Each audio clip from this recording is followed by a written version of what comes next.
will be on are on the panel and will be guiding the conversation. And it's a pleasure to have them introduce Jose as well. Thank you, Jose. Welcome back to the program. Thank you so much, Irini. I will wait for the second. That's the second introduction, I believe, right? Yes. Hi, my name is Claire. I have the pleasure of introducing Jose Aragüez. Jose Aragüez is a founding principal architect, writer, and educator of architecture, having taught at several schools such as Yale, Columbia, Texas Tech, as well as a handful of others. He focuses on sharing his passion for architectural history and theory and how they can be expanded upon. His work, including a number of books, articles, and essays, questions the limits of how we discuss and think about the built environment through specific terms and grammars. His latest book, Dispositional Intelligence in Architecture, looks at how the scienticization of design in the West during the late 20th and 21st centuries could widen the theory of special organization into a new form of hybrid design. So thank you for joining us today, Jose. Thank you so much, Claire, for the introduction, and Irini and Stephen for hosting me. I'm, of course, delighted to continue our conversation by sharing some of my work. In this case, as Claire mentioned, my latest, really what's going to be a brief introduction to my latest book, Dispositional Intelligence in Architecture. I'm going to try to go full screen. Yes, so much better now. Essentially, I've spent the last 10 days of, 10 years. I mean, yeah, not that it took 10 days, 10 years of my career probing the question of architectural thinking as a form of knowledge. And this third book, Dispositional Intelligence in Architecture, comes to close out a trilogy of volumes that have resulted from that research and writing process. Dispositional intelligence is essentially an attempt to deconstruct the concept of form in architecture and try to assemble it differently. Form happens to be everywhere in architecture, but it's rarely addressed as a domain of research in its own right. It appears in many guises, some of which are up on the screen right now. As a side note, I'll say that I'll just say something very brief about certain slides and even skip over some to make sure I keep to the duration, to an appropriate duration for the talk. There you have up on the screen some of the guises I'm saying that form tends to appear as in architecture, but as I'm saying, it's rarely a domain of research in its own right. So basically, this project, in contrast to, say, formal epistemologies around terms like figure, outline, exterior barometric condition, which correspond to the notion of shape, is grounded around spatial organization and terms like arrangement, disposition, and configuration, which I make correspond to form rather than shape. And these questions concerning arrangement, disposition, configuration are basically going to determine a potential for a set of human activities to be housed within a delimited region of bounded three-dimensional space at the scale of the building, right? So in other words, the idea is to posit form as three-dimensional organization inflected with a programmatic potential, right? Not every single form or a type of three-dimensional organization of material elements has the capacity to readily house a set of human or human-related activities. That is what we tend to call a building, basically. Only some of them will, and those are, the subset of those who do are those who actually do have a programmatic potential. So the platform from which to craft this formal domain of dispositional intelligence is a historically situated discussion of the work of three figures who actually operated on the margins of architecture. Italian architect, designer, artist, and educator Vittorio Giorgini, architect, engineer, and geometer Michael Burt, and engineer, designer, and sort of theorist polymath Cesar Balma. So even though their bodies of work fell mostly within the purview and scale of architecture. In fact, their design thinking was heavily driven by a series of diverse scientific modalities, right? As Claire anticipated in the introduction, some of which I'm going to talk about a little bit during the talk. So I'm going to skip the question of subversive disciplinarity. If some of these terms I don't address somehow elicit your curiosity, of course, we can come back to them during the discussion time at the end of the lecture. And go straight to briefly introduce these three names. Vittorio Giorgini was essentially a pioneer in instrumentalizing surface topology for the purposes of architectural design with a marked level of scientific subconsciousness, right? So the notion of topology had appeared a little earlier in architecture in a couple of cases, but Giorgini is one of the first who really, especially towards the second half of his, let's say, topological production, really knew what he was doing on a scientific level. And in that sense, he was a pioneer.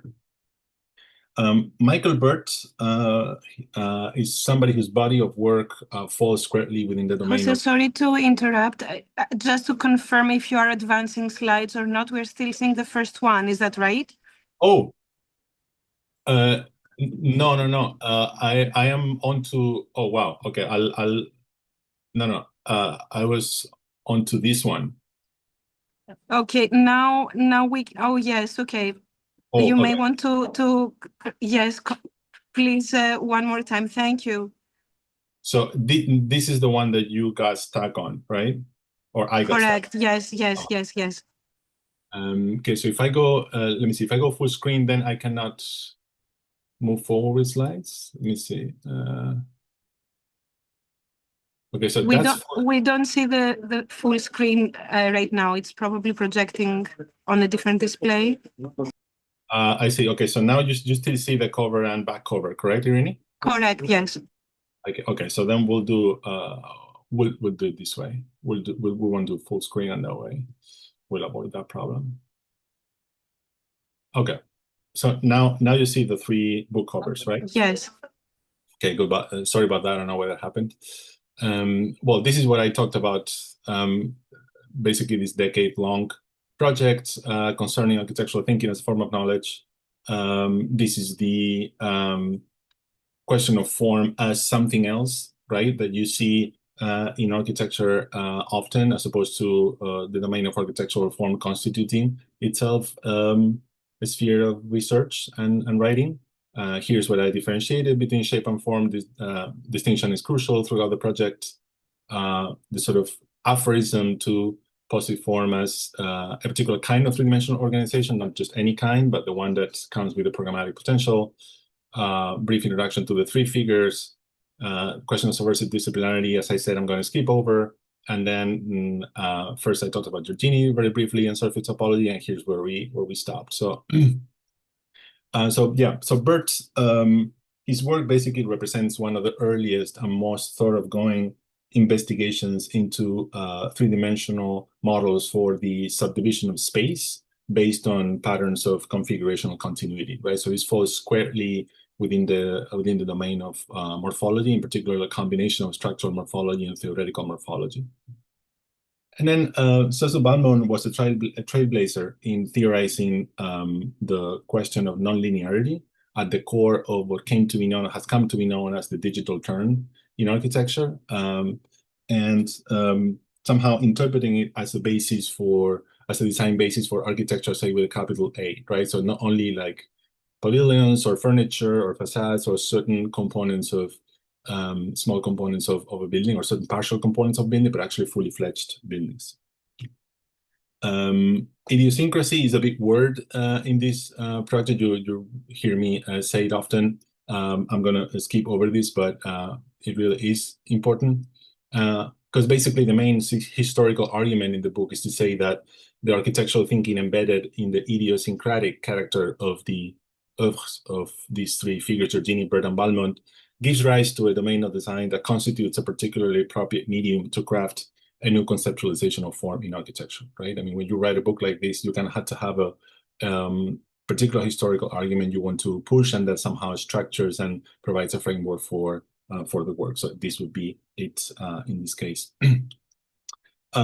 because the idea is to basically make a contribution to the history of a certain concept, in this case, the concept of form understood as spatial organization, something you had to do is you had to basically review and analyze previous theories of form and previous theories of architecture to kind of find the blind spots and the niches of opportunity to be able to say something different, right? To contribute something new to the history of the concept you're addressing, right? This is basically a methodology that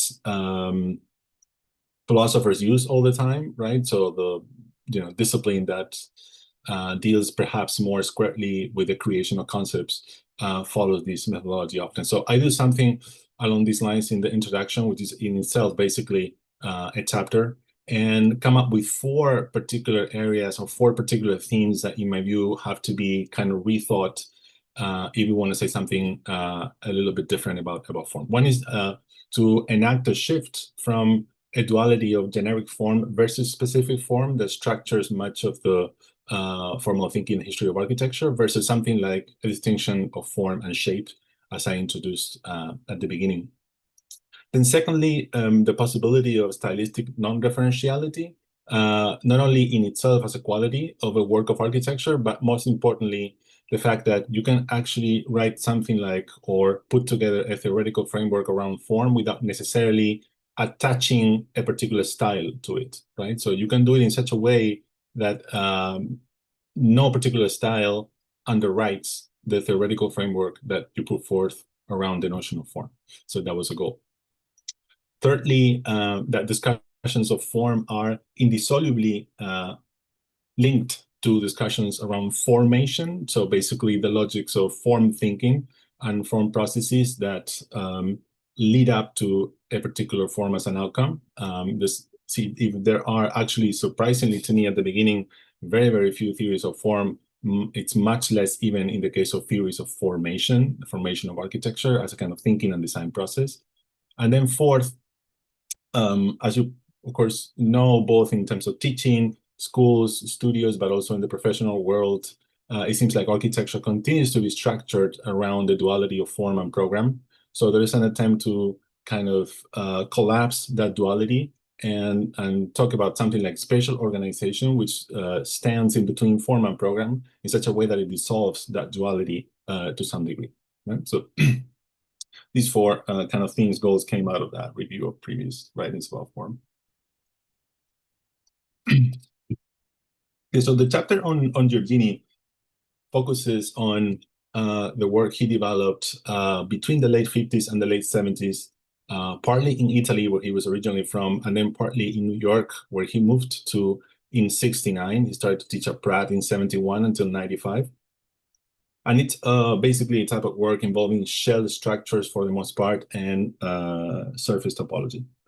Now, the argument in this chapter is to say that the particularly idiosyncratic design vocabulary that Giorgini managed to develop may only have emerged as a combination of the organicist, anti-rationalist tendencies prevalent in post-war Italian architecture, where his career took off, and the rationalist sort of basis he acquired upon his move to New York City, right? So in other words, what you get here, which is basically something that looks almost weird, essentially very, very strange, but at the same time, you see a certain awareness of, forces, loads, bending moments, and all of that. The combination of idiosyncrasy and this kind of awareness of what happens as a kind of underlying scientific layer can only have emerged as a combination of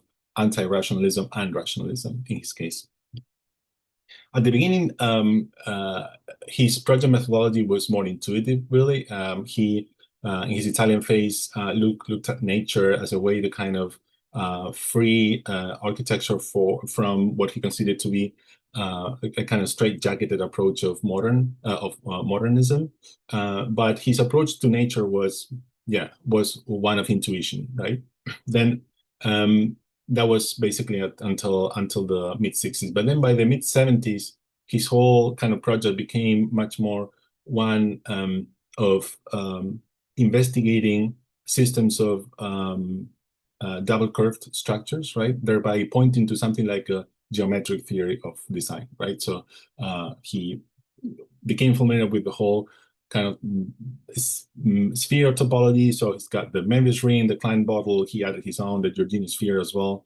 And that kind of foreshadowed something that he started to develop later, which is this particular language. Now, chief component of his theory is basically a series of topological transformations involving primarily rotation, bending forces, and triangular symmetry, which ended up constituting his, as I'm saying, like idiosyncratic design vocabulary. I mean, I don't know how familiar you are with topology. To put it in very, very, very simple terms, topology would refer to the study of spatial relations and geometric properties that remain unaffected through a series of deformations of figures and volumes, deformations including bending, twisting, crumpling, stretching, but not gluing or tearing, right? So there are only certain things you can do throughout the process of topological transformation from one form to another that maintains that process topologically sound, right, without violating the so-called topological invariance, which I'll say a few words in a minute. So this is what Giorgini kind of embarked upon, starting from basically a unit that he called beam shell that appeared in one of the earlier sketches, and then arriving at more complex configurations such as the ones that you see up on the screen right now. So one important consideration is to say that all of Giorgini's projects, in this case, this is Saldarini House, the only fully fledged building he managed to build entirely that had to do with topology, really, from 60-62. All of his designs can be imagined also as featuring straight lines and planar surfaces, right? Because anybody versed in topology knows that the curve is entirely inconsequential in topological terms, right? That means that basically you have a straight segment, and that segment has two nodes, one node at each string, at each side, and then you have the same line but actually be curved. In topological terms, those two lines are absolutely identical. They are identical, right? The same is true for a cube and a sphere. A cube and a sphere are identical. It doesn't really matter that one is curved and the other one is just made up of planar sides.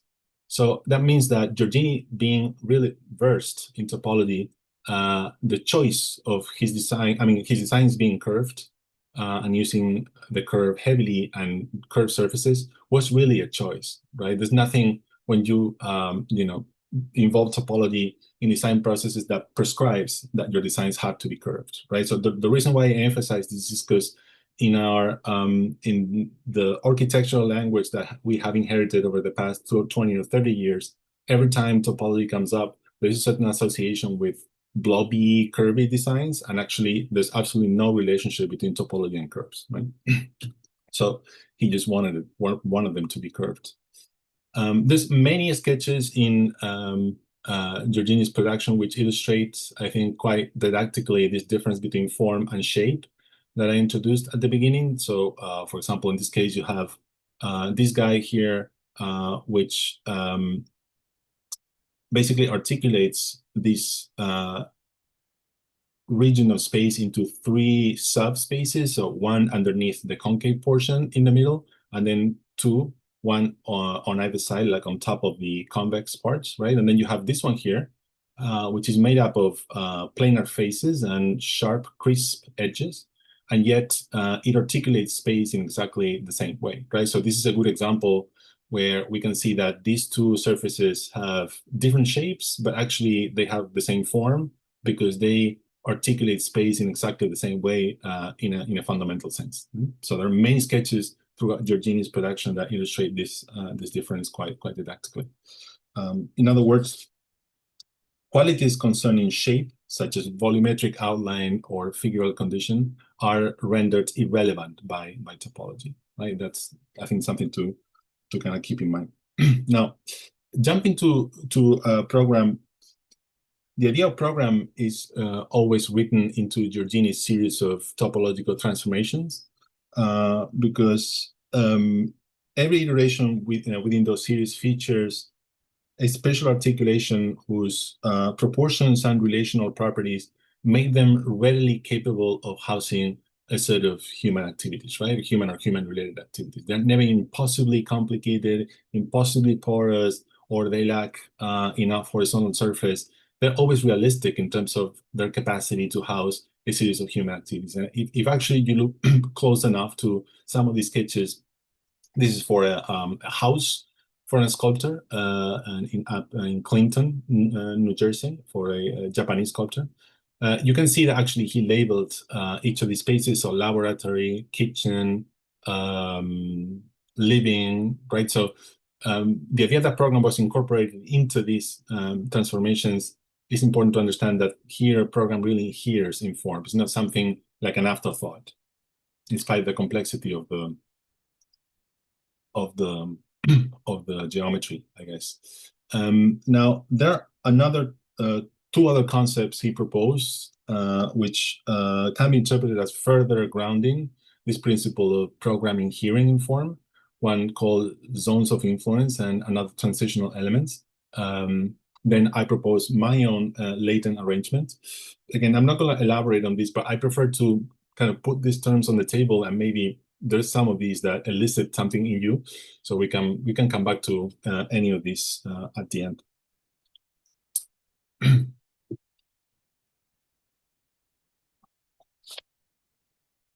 Okay, the chapter on Michael Burt's second figure looks at his research into complex systems of space subdivision based on periodic geometry, that is geometry that arises out of the repetition of one particular periodic elementary periodic unit, some of which featured planar surfaces and others double curved surfaces, right? So in this case, what you see up on screen is a particular kind of minimal surface. It's basically a hyperbolic surface with special qualities. Now, the main argument in this chapter is to say that this type of work originated in a scene that has come to be known as Israeli morphology between the late 50s and the late 60s, early 70s, so a relatively short-lived experiment. And the argument here is that even though Burt really embarked upon a lifelong trajectory that ended up being dismissive of any architectural consideration, right? Because basically he became a geometer all the way. So basically geometry for the sake of geometry, or basically a scientist trying to make contributions to the domain of geometry.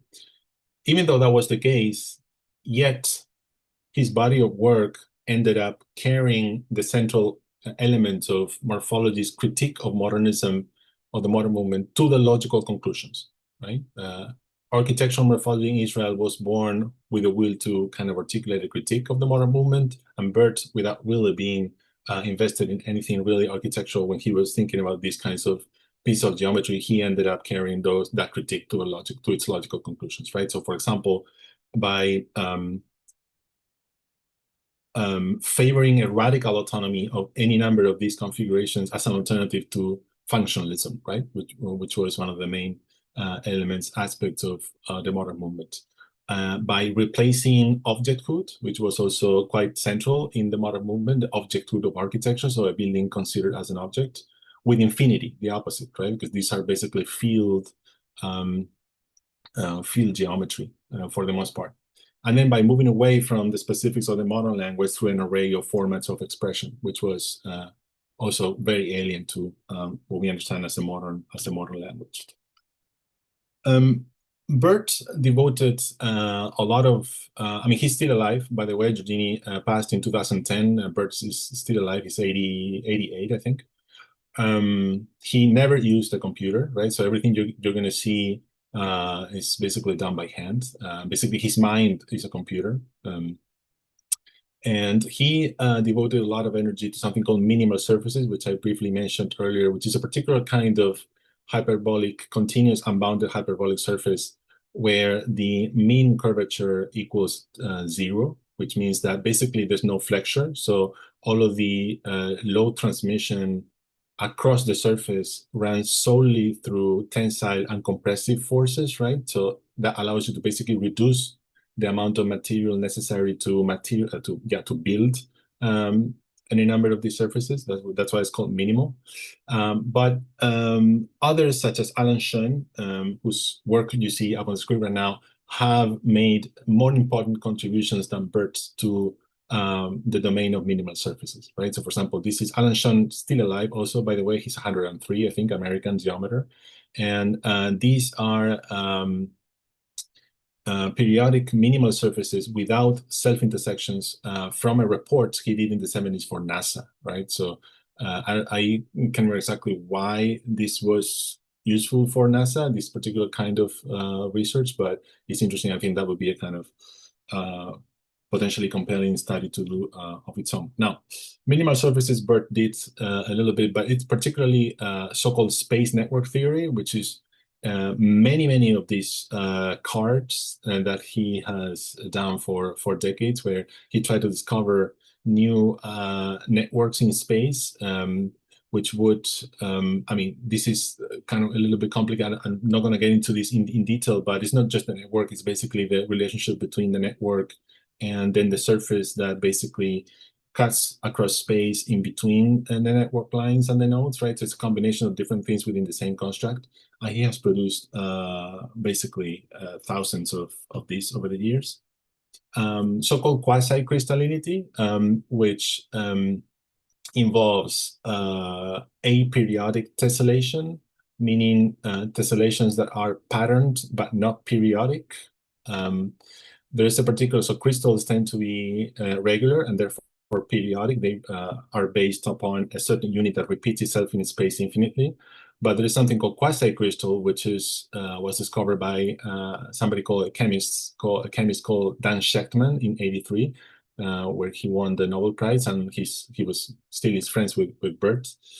And these patterns, which are tessellations, which are patterned but not ordered but not periodic, are interesting because they somehow introduce order into space without defaulting into repetition.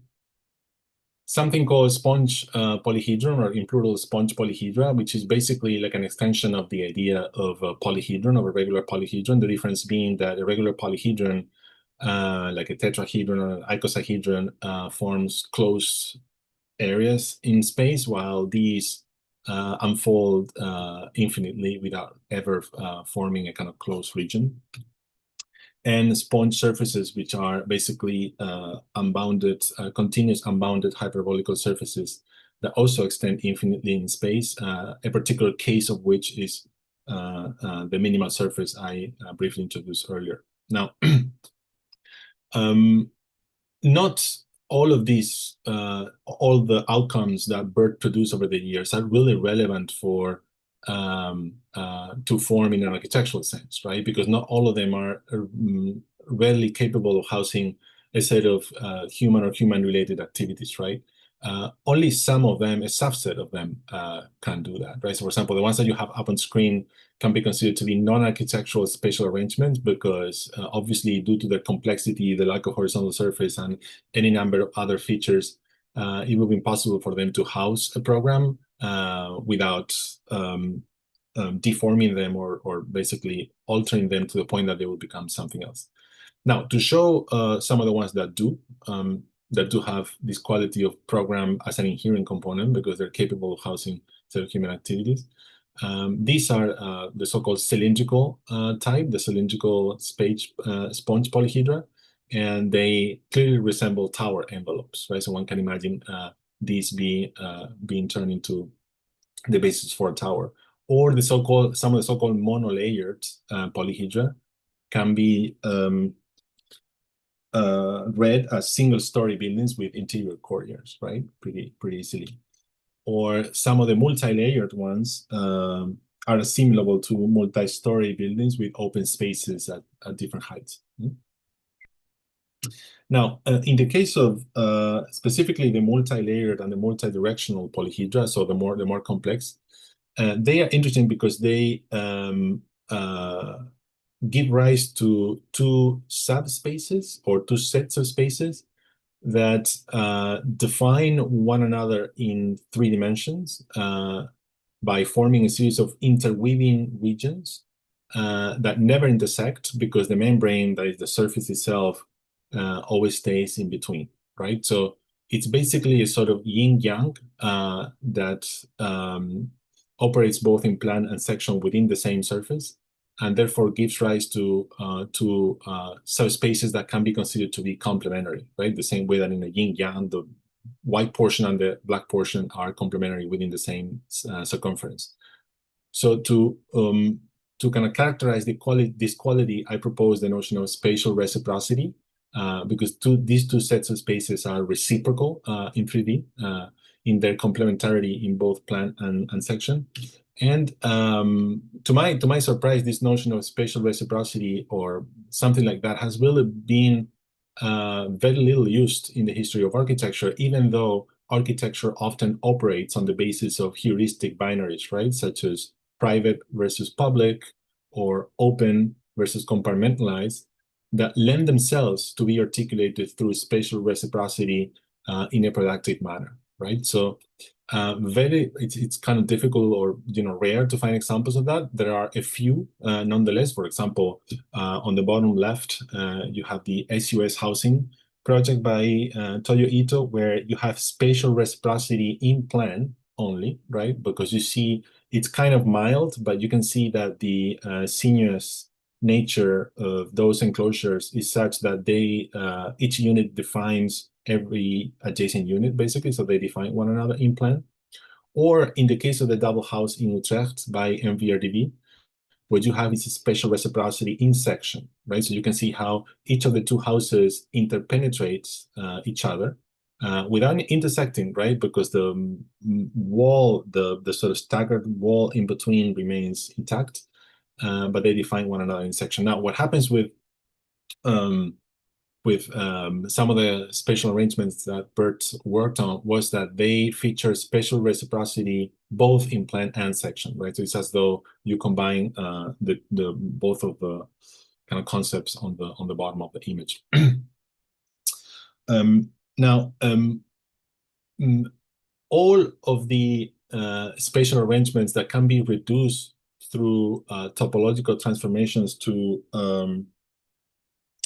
the same primitive, the same kind of moment, the most simple possible manifestation of a particular arrangement can be considered to be topologically equivalent, right? So if you have, to give an easier example, if you have a sphere with a bump, you can transform that sphere with a bump into a sphere without a bump, and those will be topologically equivalent, really, right? Because the transformation carrying the former into the latter doesn't violate any of the so-called topological invariants, right? It's the same. So the sphere constitutes the primitive in that pair of figures, right? Because it's the simplest possible manifestation of that particular figure, simpler than the sphere with a bump, right? So the same is true for these more complex spatial arrangements, like the ones you have up on the screen. Can be considered to be a primitive because it's not reducible any further. It's not transformable any further to any simpler spatial arrangements, right? So any number of these that are reducible to another can be considered to be topologically equivalent. And the ones that are not reducible, that is the primitives themselves, can be considered to be topologically distinct, right? And why differentiate between one and the other in relation to architecture? Well, if we said that some of these spatial arrangements can be considered to be architectural because they are readily capable of housing a program, such as this one, for example, easily the basis of a building, right? Then this is not just a primitive, right? This is really an architectural primitive. And it is an architectural primitive that features a particular quality that we can call configurational irreducibility, because it cannot be reduced any further.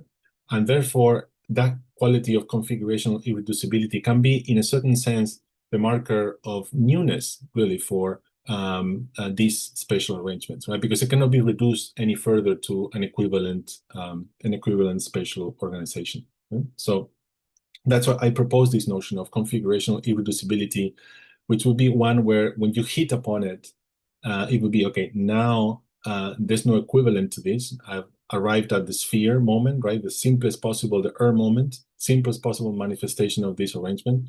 Therefore, there might be something new about this, something interesting. Now, another important aspect of all of this is that as I propose in the book, the space networks, so-called space networks or tunnel nets, can be interpreted as bearers of programmatic relationships, right? As if you had an activity represented in each of those nodes, and then the network lines basically describe the relationships between those activities, right? Or another interpretation could be to say that the nodes represent expansion areas where the inside of the surface opens up in different directions. And then the network lines represent transition regions between two expansion areas, right?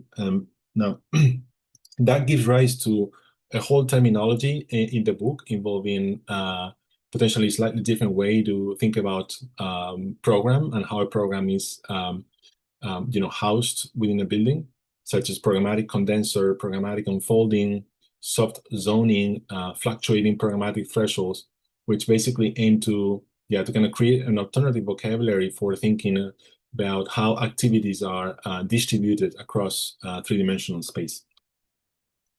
Now, in terms of Bert's own work, his architectural applications were actually very, very modest. The applications he developed himself were very modest. So a few sculptures here and there, a few pavilions, small scale collapsible tents.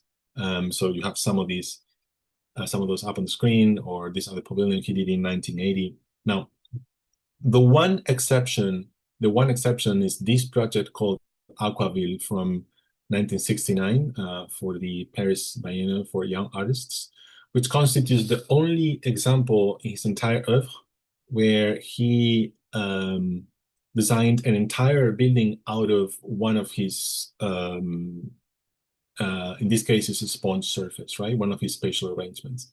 It's the only example. There you can see that there are floor slabs within the meandering surface, right? And there's also like walkways, platforms, stairs. Part of it is above water. The other half is underwater. That's why it's called Aquaville.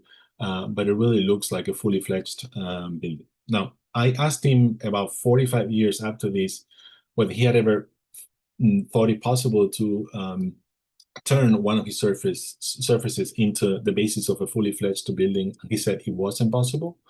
And then I showed him this and he didn't remember, right? It's, okay, that's true. I did it once, right? And he didn't remember because he did it only once, right? After this, he never did it again. So he didn't remember. And then in reverse, I asked Toyo Ito a few years later, in 2018, I think it was, whether he was aware of this, right? Because basically the similarities between these and these are nothing short of striking, right? Even in terms of the color palette. This is on the left, 2004 competition entry for a cultural building in Ghent, Belgium, Toyo Ito and Andrea Branzi of Arkizun, which came in second. And then on the right, the Taichung Opera House under construction, which is basically the version of the concept on the left that got built in the end. It's not exactly the same project, but the concept is identical because the program is different. And Ito told me he wasn't aware of this at all, right? So it's interesting. This is, for some of you maybe interested in doing more research in the future, these kinds of findings are really rewarding, right? Because that means you may be onto something in, pursuing certain trajectories which clearly meet in time at some point, even though the protagonists themselves might not know about it. Okay, and then onto Balmont. This is a bit of a different animal here. The chapter on Balmont investigates his formal ideology and then also constructs a detailed chronology of the different intellectual stages of his work, right? Balmont is an intellectual, he's also still alive. And in doing that, I kind of try to focus on how he interpreted chaos theory as a basis for architecture. Now, the argument here is Balmont worked at Arup for over 40 years and made it to vice chairman at the end. And then he retired from Arup in 1968 to basically start his own office called Studio Balmont. And the argument here is to say that the origins of Balmon's ideology had to be traced to the legacy of Fray Otto within Arup, right? Fray Otto never worked at Arup, obviously, but he collaborated with Arup engineers and Arup architects for a good 10 years, more or less, in late 60s and throughout the 70s. So the idea is that this should be traced to the legacy of Otto's, as a result of which many of Otto's anti-modernist tenets, anti-modernist inclinations became written into Balmon's own and inspired the development of other anti-modernist attitudes in Balmon's in a young Balmont at the time.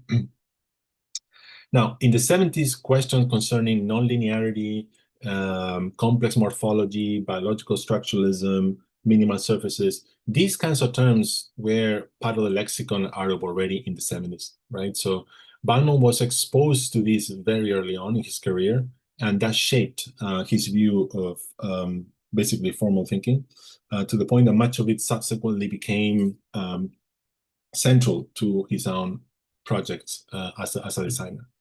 No wonder that if we look at, for example, on the left, drawing for the Kokomas government complex in Riyadh, done by Arup and partners with Fray Otto on the team, or some of Fray Otto's abstract experiments in formal thinking, such as his branching experiments in particular, resonate so strongly with the kind of work that Cecil Balmont did later on.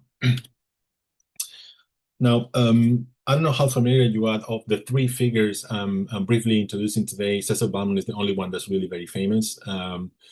Georgina and Bird are virtually unknown, but Balmont, of course, is very famous. He worked for about a period of 20 years between the mid-80s through the mid to late 2000s, more or less, with many of the important figures in architecture, with Koolhaas, with Enrique Miralles, with Libeskind, with Siza, Soto de Mora. And that is, he demonstrated what I suggest calling collaborative malleability to be able to adjust to many diverse designers in architecture as different as Alvaro Siza and Koolhaas, right? I mean, it cannot get any more different than that. And so the hypothesis here is that his collaborative malleability was really enabled by his theoretical work, by his thinking, really. He has published 4 books, out of which Informal, the one on the far left, is his most famous one. And throughout his thinking, there's basically a melange, like a combination of certain rules and patterns, as well as room for improvisation, right? It's both. It's rules and patterns, but also opportunism and improvisation. And that results in a kind of instability for his theoretical framework, which bestowed upon it, in my opinion, an operative suppleness that enables this collaborative malleability or collaborative pliability, allowing him to work with very diverse architects throughout the years.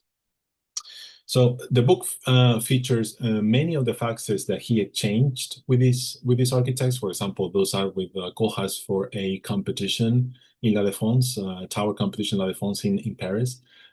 It's really, really interesting to read through these faxes. I mean, the sophistication of these architectural ideas, I mean, not only architectural ideas, but also, of course, engineering ideas is really, really remarkable.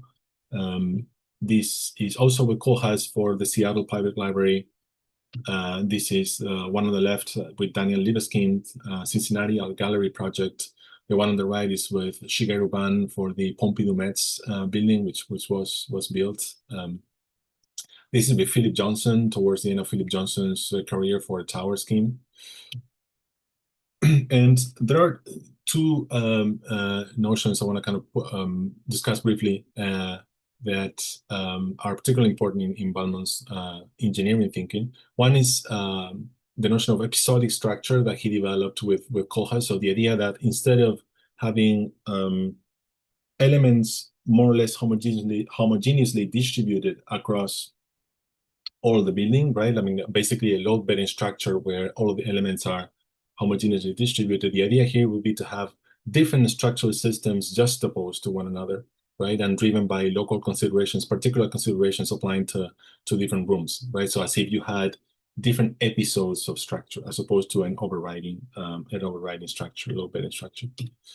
And with Ito, he developed the notion of structure as trace, which would involve basically having structure as a result of having an element move sequentially in time along a path determined by an algorithm. So the example you have up there is the famous 2002 Serpentine Pavilion, was scripted by, the algorithm was scripted by Daniel Bosia, who was his right hand at the time. And this is, I think, one of the best examples of this structure as trace notion.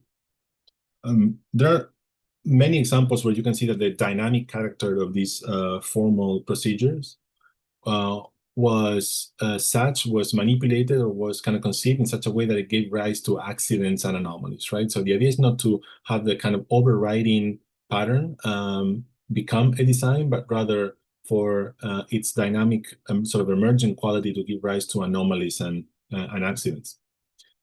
There's a number of terminological inconsistencies or struggles on a theoretical level that I kind of discuss in this chapter. I'm not going to get into this because we don't have time, but things like random versus chance, adjacency, adhocism, these terms are nearly synonymous, and so you can see how there are constant slippages between what they mean, or whether one is favored and not the other, and then 5 years later it's the opposite, right? So it's interesting to kind of track these inconsistencies over time. Another interesting aspect to me is that you see attempts to turn figural characteristics such as borders and limits into themselves regions of spatial speculation, right? So in other words, ways to turn shape into form. You see many sketches that I think point in that direction. Also, the importance of concomitance or simultaneity of orders within the same scheme, as opposed to thinking of just one order orchestrating or governing your concept. In this case, the simultaneity of orders when it comes to fractals, as it applies to the enclosure of this Victorian Albert Museum scheme with Daniel Libeskind as well. I suggest characterizing it as interdependence through nesting, because that's, I think, what happens, the logic that takes place in a fractal. While in other cases, I think it can be considered more like independence through superimposition, such as is the case here with these sets of lines that coexist somehow, but coexist in such a way that they maintain the independence precisely in being overlaid onto one another. Many of these patterns and templates possess a certain structural intelligence from the outset, right? And I propose the notion of twofold structural awareness to characterize that that quality, right? Why twofold? Well, because it basically combines structure in the sense of the traditional sort of physical support, the load-bearing structure of a building, with structure in the sense of the organizational traits of form, right? So it's basically structure in a double sense that you see present in many of these templates and patterns very early on, right? That ensures that whatever you are designing, however experimental it is, it's not going to be completely outrageous or really impossible to make coexist with a certain structural logic in the load-bearing sense. So via Balmont, I think you could say that it's sort of philosophy of order can be incorporated into all of this, that takes some of its central cues from the counterintuitive logics of nonlinearity. And just to wrap up, in this each of these three chapters, there are a number of theoretical propositions that are put forth in connection with the analysis of these three bodies of work. And then in the last chapter, all of these propositions are collected, assembled together, and elaborated upon to generate, to give rise to a sort of more or less consistent framework around the notion of, or basically delineating the notion of dispositional intelligence. So I'm just going to quickly sweep through a certain number of those propositions without really elaborating on them. For example, the notion of gradient of programmatic resolution, right? So from the moment of zero resolution, so 0-degree architecture, so form as form, to something like a building, right? There's a kind of gradient there. That's, I think, important to kind of understand. The notion that programming, hearing, and form can be embedded in a numeric basis. So basically, numbers can ensure that whatever it is you are designing, however experimental, however apparently crazy, is actually realistic in terms of housing a program, and it doesn't really default into just sheer morphology or sheer form. And that applies to Giorgini in the same way that applies to the formation of the generation of this sponge polyhedra in Bert's case, to Balmont, and how the algorithm is really conceived so that the outcome is realistic in terms of not only program actually, but also in this case load-bearing structure, such as in this project with Toyo Ito from 2002 for a department store in Glasgow with dancing columns. That the conditions of buildability and inhabitability hold in architecture, but not in geometry, right? Geometric form couldn't care less about buildability or inhabitability, but those conditions do apply in architecture. And that means that you cannot simply equate form in geometry with form in architecture. There is an architectural interpretation that needs to really affect this transition from one domain into the other. And in particular, when it comes to topological invariance, which I haven't actually discussed today, there are certain topological metrics to kind of understand these processes, and transformations is necessary when transitioning from topology to architecture, right?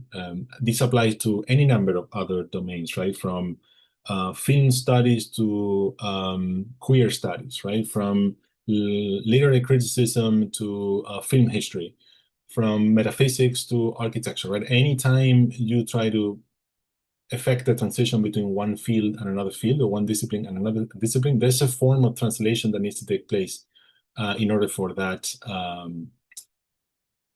transition to be sound. There's a number of aphorisms that I propose in the book that I'm not going to get into now, involving this relationship between topological transformation, some form of sameness and singularity. The idea that the organizational nature of a piece of architecture is traceable only to an ensemble preceding the definition of rooms. And that ensemble, that construct, I suggest calling spatial infrastructure, which would hark back to my second book, whose title was literally Spatial Infrastructure. That's the quintessential spatial infrastructure of the 20th century and the beginning of the 21st century. Most of the buildings nowadays are designed and conceived on the basis of some version of this, or something that could be reducible to this, right?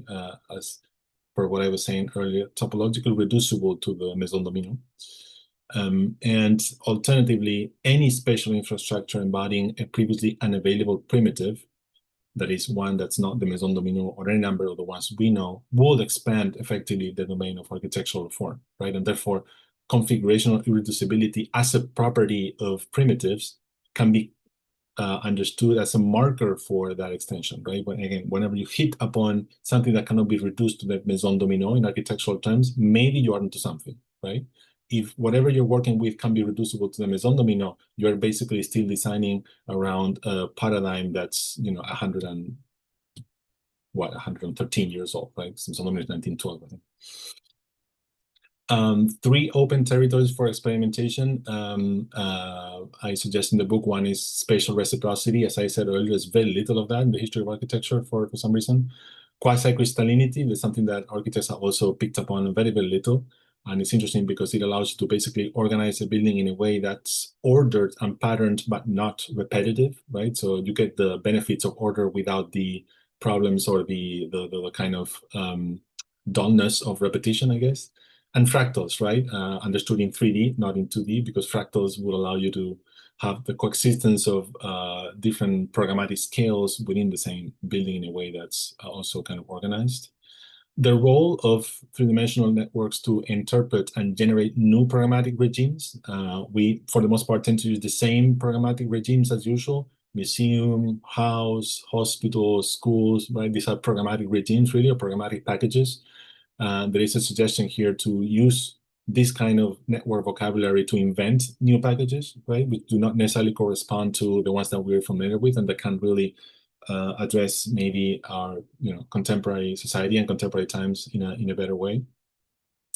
In terms of formation, and I'm coming to an end now, in terms of formation, many of the attributes present in these 3 bodies of work, Giorgini, Bert, and Balmont, resonate strongly with what Stan Allen famously called field conditions or field configurations.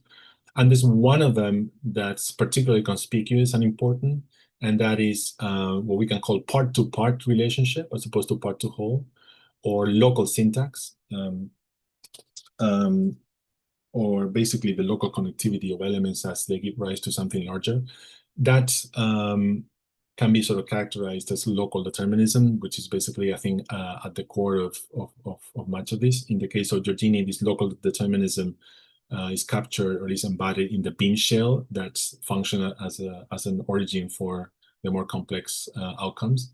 The elementary periodic unit in the case of BERT, and the individuated generative action in the case of, in Balmon's case, which is basically a way to animate a piece of geometry so that it becomes dynamic and it sort of gives rise to something larger as it unfolds over time.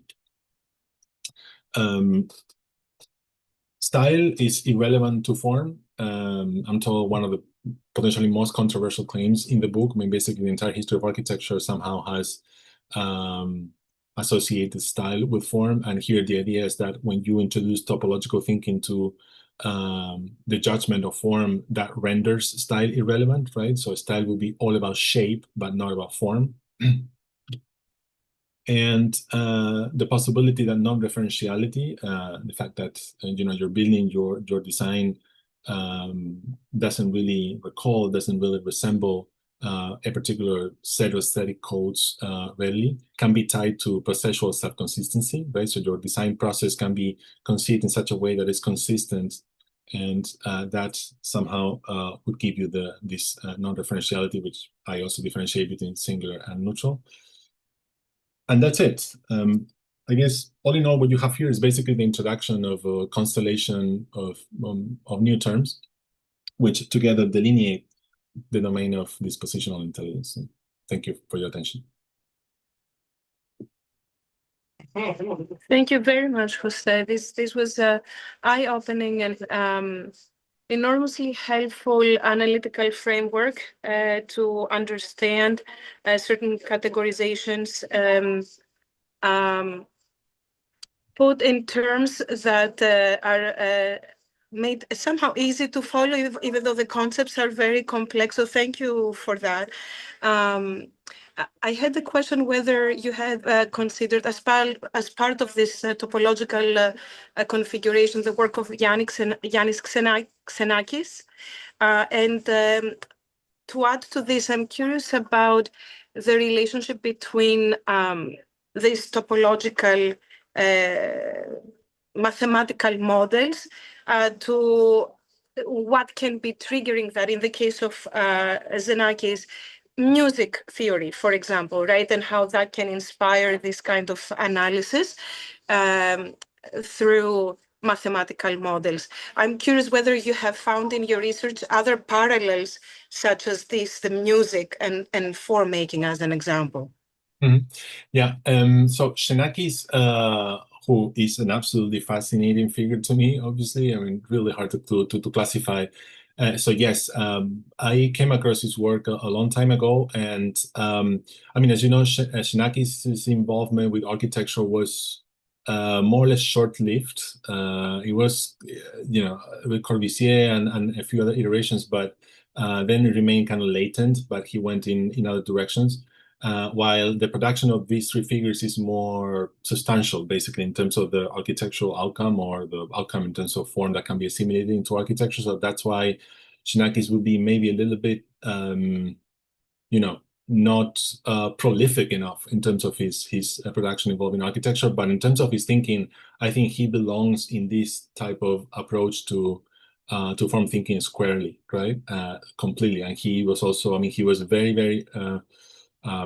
indeed a pioneer in dealing with catastrophe theory, I think it was in his case, although also a little bit of chaos theory. I mean, he was onto many of the same kind of scientific domains as especially in this case as Balmont. I think Balmont is the one that's closest to that kind of thinking, and also, of course, engineering and all of that.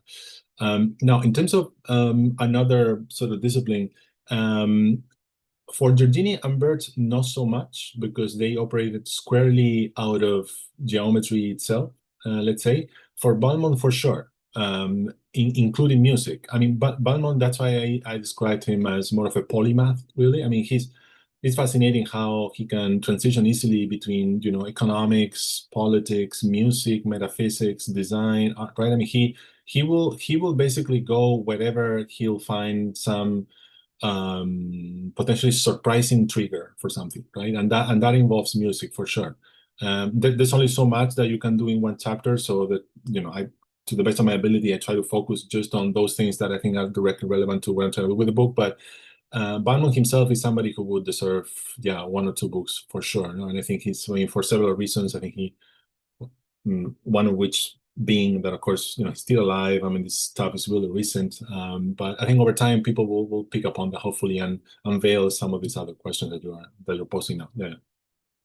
Mm. Mm. Mm.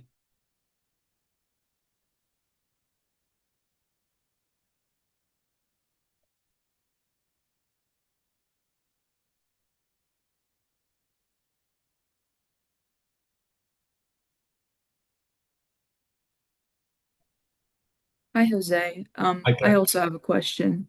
Mhm. So I think the end of your talk made me think about, especially when you said like style is irrelevant to form, it made me think about the need for the architect when we have these sort of almost standardized geometries. And if you've thought of that anymore. About what? Sorry, about what specifically? I guess like the role of the architect, I feel like most of the Ah, time, like for the architect, part of the design process is bringing that like variety mm, into a project. I mm. was wondering if you just had any Yeah. reflections. Yeah, that's a very important question, Claire. And actually, if you read one of the two endorsements on the back cover, Sylvia Levin in particular picks up on exactly the same thing. How even though it wasn't my intention, there's a kind of subtext to the book which has to do with a sort of questioning of authorship. And that really wasn't my intention, right? But just in dealing with science and dealing with the fact that many of these processes involve many outcomes, and it's not like the usual traditional like architectural design process.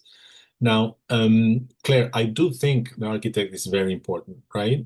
Because the reason why I go, about this and analyze this in detail in the chapter on Balmont, the reason why the so-called digital turn in architecture hasn't really had that much of an impact at the level of fully fledged buildings in terms of the spatial articulation they embody and how program is distributed within. I mean, there are really only a handful of projects, in my opinion, that have accomplished something like that, like for example, the UN Studios Mercedes-Benz Museum in Stuttgart, Ito's Taichung Opera House, although in my opinion, the earlier version for Ghent was better, but I think you see that there.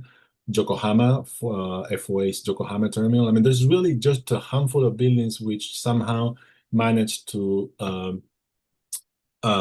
develop this kind of design thinking to a point where you see the innovation happening across several dimensions in the same project.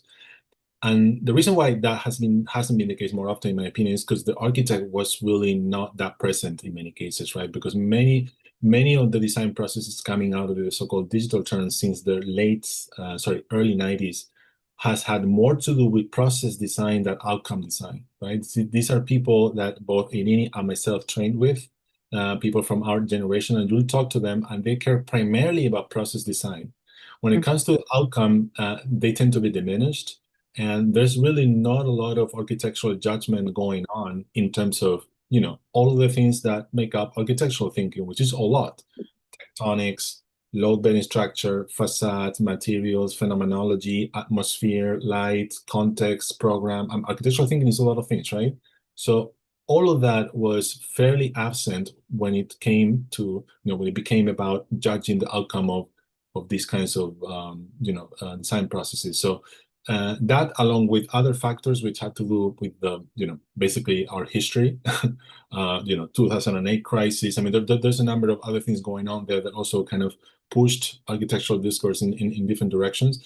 But strictly at the level of design, it is on you as an architect to judge whether the outcome you're going to build is a good or a bad piece of architecture, regardless of the design process you utilize, whether that involves AI or Revit or whatever you want, right? You have to judge the work at the end, and it's on you as an architect to have that responsibility, right? So that's why when people, it's a little bit, I mean, I've been told already a couple of times, yeah, there's something about AI in your book, even though it's not directly addressed, but it's somehow there because AI is basically algorithms, and you talk about algorithms, blah, blah.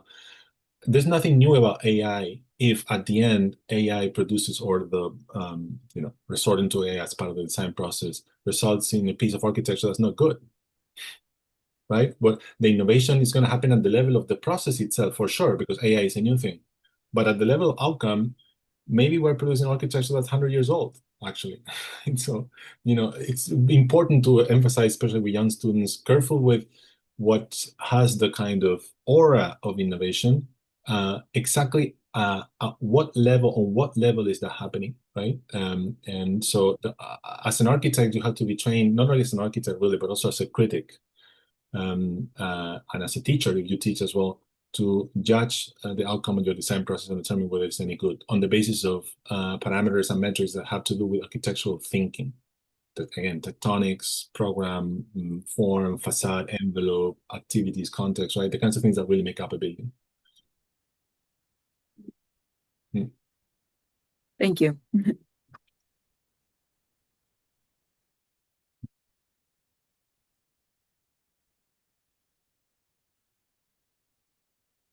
Maybe in a different direction, but do you ever think any of these designs or theories had an urban application rather than just a building application? That's also a good question, Miranda. For Bert in particular, not for Balmont or Giorgini, who was kind of partly an artist too. He has something that, I mean, it's been between a drawing and a painting, which do have an urban dimension, right? So he did. And I left them out for the most part. Bert has an entire parallel line of research which has to do with urbanism as well. It's less reliant on geometry. It's actually reliant on somewhat on science, but it's more something that we would understand to be akin to, fighting climate change, actually, with, for example, inhabiting water or using certain kinds of plastic in a way that's recycled and therefore would help with certain constructions along the coast. So it's something that seems to be almost unrelated to, I mean, Bert is really, like all three, really, but as I said earlier, I mean, idiosyncrasy is really a big word, and Bert himself embodies like different ways of thinking. So I really made it for the book to be as controlled as possible in terms of scope. I limited myself to just the architecture scale. Now, funnily enough, the next 10-year project, or maybe becomes 20 years because it's going to be complicated. It's going to be about urbanism, right? So I feel like 10 years on this was good. And now I would, to however many of you wants to also go into research a little bit and writing in addition to design, I would strongly recommend to not focus only on the architecture scale, to also do as much work as you can at the level of what we can call the urban condition, because otherwise your training, your understanding of the built environment is going to be limited. So, and it's my conviction, I'm not sure that I'm going to go in that direction because, of course, there's only so many years you have ahead of you to do, I don't know how many projects, but you can go either the direction of something like geometry or science, right, which is what I did here, or you can go the direction of something more like cultural analysis or cultural criticism, so more akin to the kind of Koolhaasian trajectory. I am going to choose the latter, not the former, precisely because I've already done the former at the architecture scale and I want to develop and grow in a different direction. But it could also be done through science. I mean, the work of somebody like Carlo Ratti, for example, the curator of this Venice Biennale, would do exactly that in some sense. So I'm not going to go down that line. I'm going to go down the other line. So, but it would be possible, yes. Just to add to this question about scale, Jose, would you consider the forms that we have been seeing, then the topological aspect of it, scalable to a sense that, or scaleless? Completely, really, by definition, scaleless, because basically a figure has no scale. Sphere has no scale, it's just a concept. As a matter of fact, it's funny because topologists don't like architects or artists because they don't want to visualize anything. Topologists don't want to visualize. Topology as such, I mean, like hardcore topology is just formulas, basically. So, I mean, to that point, it's scaleless, right? So it can be anything from, and actually, you see, I think probably best in Giorgini's work, not sure he did furniture, but he did small sculptures.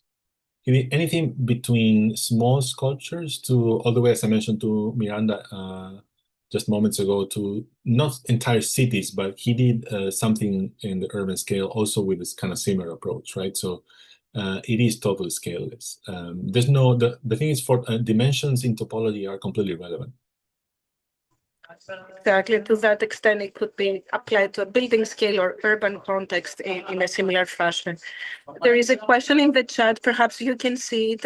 Jose, I can attempt to read it, but if it helps you, you can also see it while I'm reading it. Geometrical studies are often done in an abstract way, stripped from context and external influences.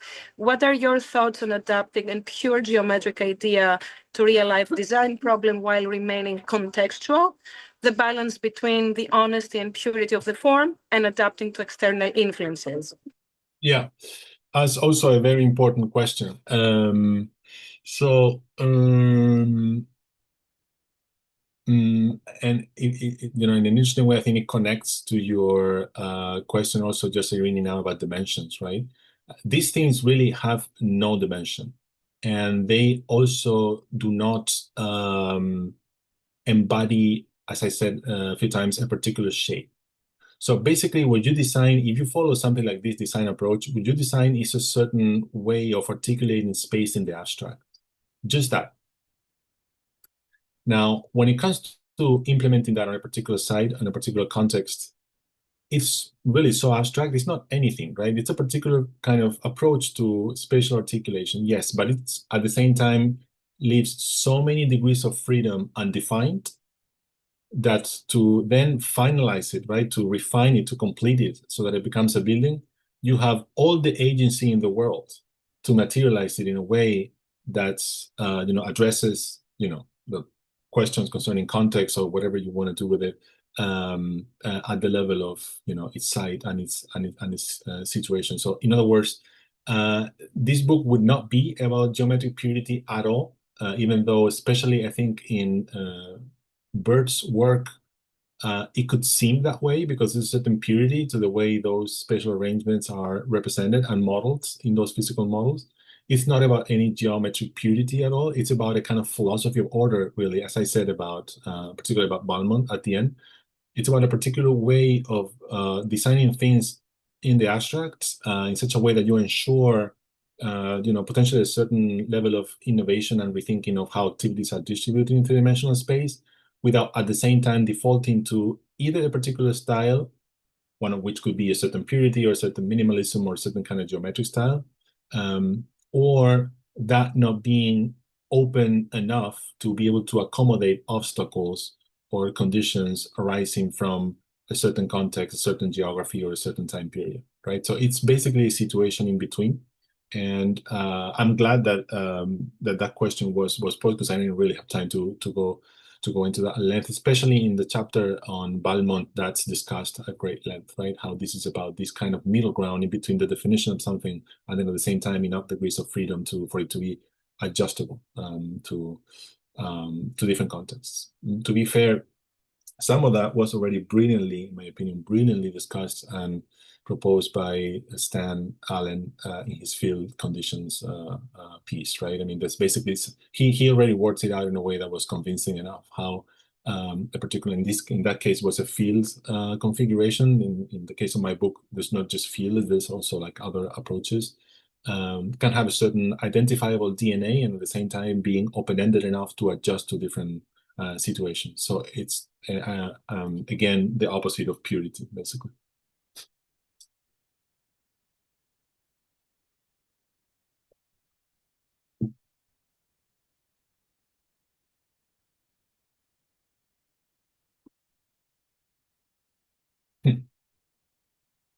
I'm not seeing the chat here for some reason. I think it's because I'm sharing my screen. I think that's what it is. Anyway, yeah.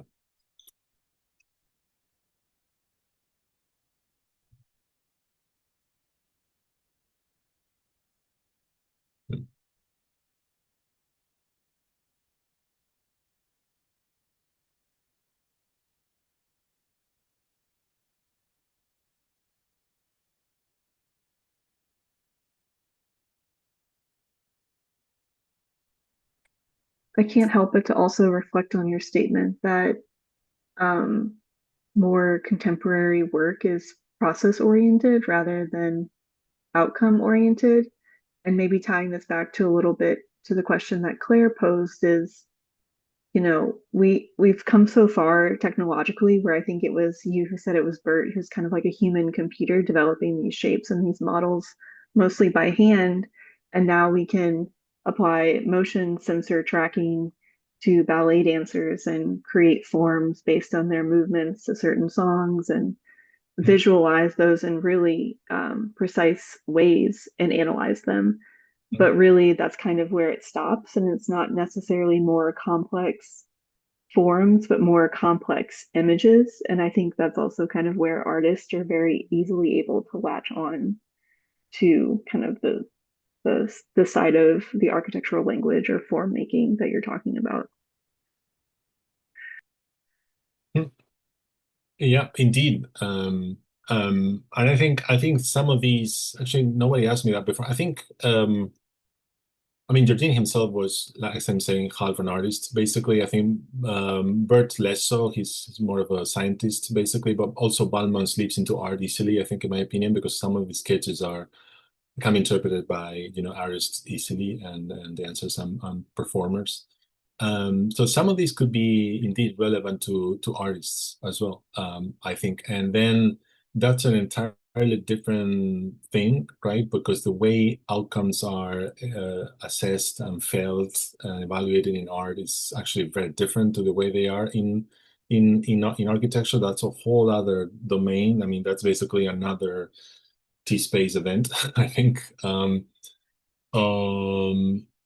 But I think what's maybe I'm trying to, because that's a kind of obvious answer, right? I mean, I think what's maybe common to both is to say that you need a certain culture of the history of your fields in order to be able to assess outcome, right?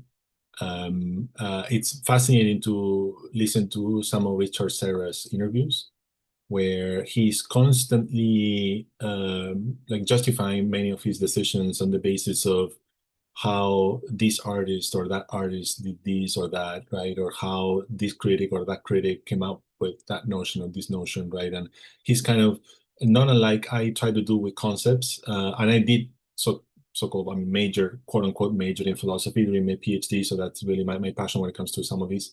It's the same thing, right? Like the same way philosophers writing about, like the self or being or whatever, will look at the history of other people writing about it. Richard Serra really used to do the same thing in art, right? In combination, in this case, of sculpture and painting, to really try to find niches of opportunity to do something different and to kind of judge his own outcomes, right? So I think that should be common to both, and I think much of the repetition or kind of defaulting to earlier modes of design thinking we see today, at least in architecture, but I think also in art too, to some degree, come from a certain, I mean, not entire disappearance, but a kind of diminished importance of knowing the history of your fields and contemporary production to build a framework of judgment, really, to assess outcome, right? And not just doing it out of its direct performativity, I mean, or performance. I mean, is it useful to this or is it useful to that, right? Or uh, does it manage to solve this problem or that problem, right? I mean, those things are, of course, important. And when it comes to architecture, whether on the level of functionality or functionalism or the level of things like climate change or sustainability, those things need to be addressed for sure. But if you reduce architecture or art to exclusively like functionalistic, basically, and performance type of variables and parameters, there's basically a lot of it that's not going to be a part of it, and that runs the risk of yielding less interesting work, right? So the importance of knowing the history of your field, I think, continues to be crucial for that kind of judgment of outcome that I'm advocating for.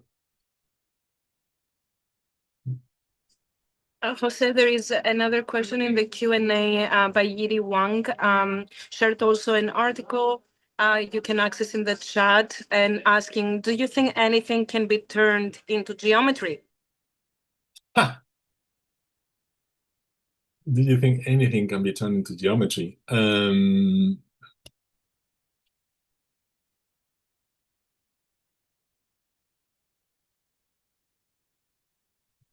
I mean, if formulated that way, of course not, right? I mean, you cannot turn feelings into geometry, right? I don't think you cannot turn emotions into geometry.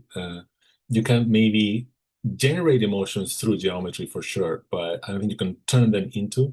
Now, I suspect he means or she means any form that you can observe in nature, any observable physical thing.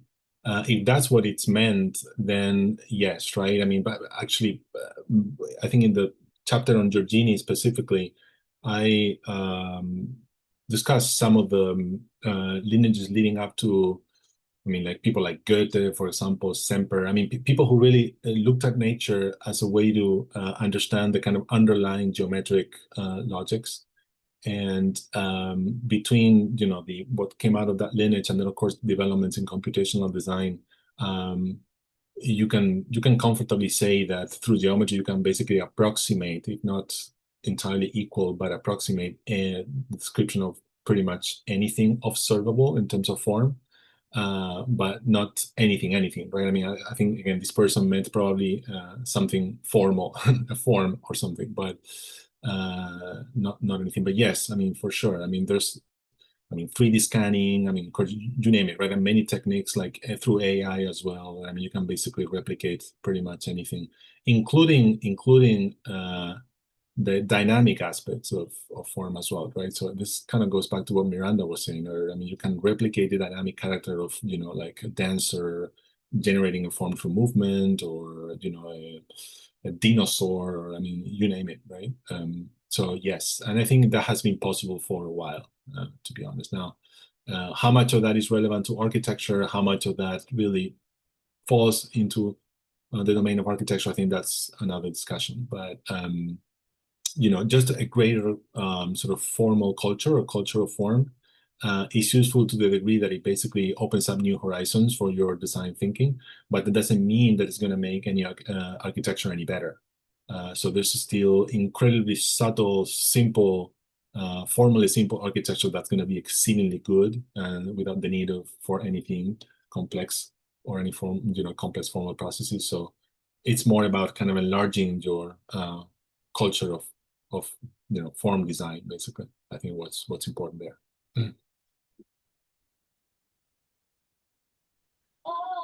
To maybe add to it and perhaps get to a conclusion of the presentation, we far exceeded the time limit, but it seems like there is a lot of questions here. I was just, because we're studying the theme of sublimity, the question of sublimity, and this question has come up of encountering something incomprehensible. Meaning where I'm just curious, and you don't have to have the answer for it, but just for the sake of the conversation, when those individuals that you've studied have reached that point of defeat, where geometry can basically no further express what they're after. I'm just curious, where there is a moment where geometry can no longer represent, right, in that moment of incomprehensibility, whether that's part of that subject matter or not. But it's a question that we've been asking throughout this residency. I think that's a beautiful question. No, that wasn't any. Well, I mean, just to maybe clarify quickly, Irini, also because we've talked about geometry a lot. The only one of these three bodies of work which was really about geometry for the most part was Bert's. Really, I think Giorgini's, it's a combination of things. Topology is really not geometry, strictly speaking. I mean, it's a combination of things, and also Balmont is diverse in his approaches, I think, even though geometry still plays a role, I think. Given the goals they had, in particular, that wasn't in the picture, right? None of them had that kind of sensibility. That wasn't the goal. Basically, Giorgini was after freeing architecture from the shackles of the modern movement, right? So instead of designing something like cubic or somehow controlled, just kind of liberate that. I mean, not unlike somebody like Kistler may have done, right? Bert is about discovering new, spatial arrangements, basically, and then Balmont is very much, actually, he falls in the process design camp squarely, and he's, I think, much better at that than then when it comes to an outcome, and therefore he wouldn't be able to address what you're saying, right? Because he wasn't really about that kind of outcome-oriented person who would have to confront those kinds of questions, which indeed far exceed geometry, far exceed form, and far exceed any of that. Basically, a very modest way to describe this project is this is basically just about proposing a certain language. Now, the fact that you speak Greek or Spanish or French doesn't mean you can write poetry, right? You just provide it with a language, and then it's up to a number of other qualities you need to have in order to be able to write poetry, right? So it's the same with your question. It's not about this. It's about how you can use this language along with any number of other architectural conditions and aspects to get close to the point where you feel the ineffability of the form, or the point where you feel this kind of impossibility to get to a certain place, which nonetheless, you have a sensibility for, I guess. That requires a lot of other things beyond just the kind of basic language. I mean, it's not basic because it's complex, but you know what I mean. But it's just basically the kind of foundation for arriving at something like that. So this is basically almost like just raw material, in a way,